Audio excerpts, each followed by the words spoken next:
আমি তো কাপড়ও পরি ও নাইটি পরেই তো সব আছে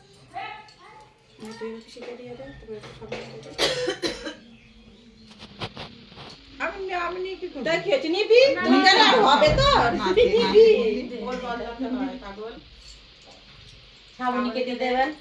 হবে না মামি শ্রাবণীকে কত দেই। হলো? হবে না একজন কেন? দুজন তিনজন আমি চারজন আর একজন তো লাগবে ওই যে তাহলে তিনজনই নি ওই মাসি না পিসি আছে না এটা তো কিছু হয় না হ্যাঁ, এটা তো এটা তো ফল ইয়ে হ্যাঁ হ্যাঁ এটাই কিছু হয় না এটা তো কিছু হবে না। এবার ওই ইয়ে ঘরে রেখে দাও। ঘরে রেখে দিতে নে, আমাকে দিয়ে দে। দিকে দিয়ে দে